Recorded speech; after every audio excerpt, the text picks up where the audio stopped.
Hello, everybody. Welcome to Coach's Corner. Hello, everybody. Welcome to Coach's Corner. I'm your host, Coach Paul Tripoli. Today, we have a special segment for you today, Coach Trips Tips. It's called 5 Traits of a Terrific Team. I hope you enjoy it. Over the years, I've often been asked, what characteristics does it take to have a championship team? I've been a member of teams with a losing record. I've also been blessed and lucky enough to experience undefeated high school teams, SEC championship teams, and division winning teams in the professional ranks. The great teams I've been a part of exhibited 5 characteristics. They are number 1, togetherness, intelligence, toughness, technique, and talent. Let's tackle togetherness. You must have a unity, a chemistry among players. I would tell my players, my job is to love you guys. Your job is to love each other. They have to love each other so much that they will not want to let each other down. Never point fingers. Don't blame others, make excuses. Always lift each other up and encourage your teammates. An important part of this is to do things off the field together. Exhibiting this trait allows teams to win when the bounce of the ball or the referee call goes against you. You must be accountable to each other. When you have a cause bigger than yourself, that type of motivation is the most powerful tool. It's more important than money, sex, fame, awards, or material things. Love is blind. When you love each other, you put other people's and other players' needs before yours. It is the type of team that is tough to beat.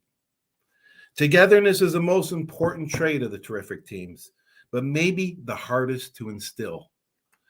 In order to get them to exhibit togetherness, you must spend time off the field together. If they like each other, they will find things to do to build that unity. They can do community service, socialize with each other, it doesn't matter. Another great way is to have a training camp where the players spend all day and night with each other, away from the home, girlfriends, phones, computers, TVs, etc. They end up trusting each other. Trusting is part of our higher nature. Doubting is a lower instinct. The latter is easy to do. The former is more difficult, but so much more rewarding. The next trait of terrific teams is intelligence. Being smart allows you to win close games. When players are focused enough to pay attention to detail and prepare with a purpose, your team will have the advantage. Know your opponent's weaknesses. Studying their tendencies will allow you to anticipate your opponent's next move, and you can take advantage of that knowledge. The smart ball players are not exclusively the kids who have a high GPA in school. That's a misconception. I've observed thousands of players over the last 40 years. They are definitely, without a doubt, players are football smart. They understand the nuances of the game. They read plays quickly. They recognize formation and patterns and can make adjustments faster than other players. They don't hesitate, because if you do, you're late. I've seen players that are C+ students in school, in the classroom, and A+ when it comes to football smarts, and vice versa. Seeing A+ students in class sometimes are average when it comes to understanding game situations. Togetherness will overcome bad luck games. Intelligence will win close games. But you may ask, what if a team is overmatched? Say, for instance, you're playing a more talented team. Well, I believe you need 2 more characteristics: technique and toughness. Let's tackle toughness first. Even as an underdog, you can win if you're mentally tough. Mental toughness enables you to ignore the minor hurts, the opponent's pressure, and the temporary failures. Physical toughness will make an opponent weaken. Mental toughness will make them crack. So you must be physically and mentally tough. The 4th trait is technique. This trait allows a team to win even without the most talent. Technique should be emphasized by every single coach at every level. Unfortunately, it is not. Teaching the proper technique is vital. Great technique can make up for a lack of talent. It's the great equalizer. I was lucky to have George O'Leary as my high school coach and then Bear Bryant as my college coach. However, the assistants do 90% of the technical teaching. The head coach has so many issues to deal with that they don't have a lot of hand-on teaching with the players. The assistant coaches are the engine, and the head coaches is the driver of the machine. The position coaches teach the little things that make the big difference. The head coach manages and makes sure certain game situation decisions, like whether to punt or go for it on first down, timeouts, etc.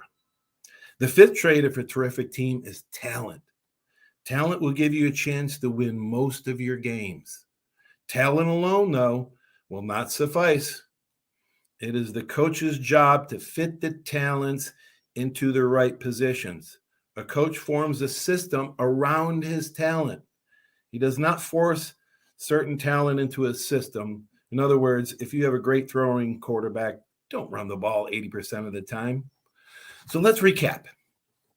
Togetherness, chance to win tough games. Do you love and have faith in your teammates and coaches like a family? Intelligence is number 2. Chance to win close games. Are you smart enough to prepare properly? Number 3, toughness, chance to win underdog games. Can you overcome the obstacles that are going to arise in a game? Number 4, technique, chance to win any game. Have you examined yourself and worked hard to learn your craft? Number 5 is talent, chance to win most games. Do you have faith in your God-given ability? If a team exhibits all 5 traits, they have a chance to win every game. Now, it's time for Bible Verse of the Week, brought to you by the Seiler Agency. This week's Bible verse is from 2 Corinthians chapter 13, verse 5. Quote, examine yourselves to see whether you are in the faith. Test yourself.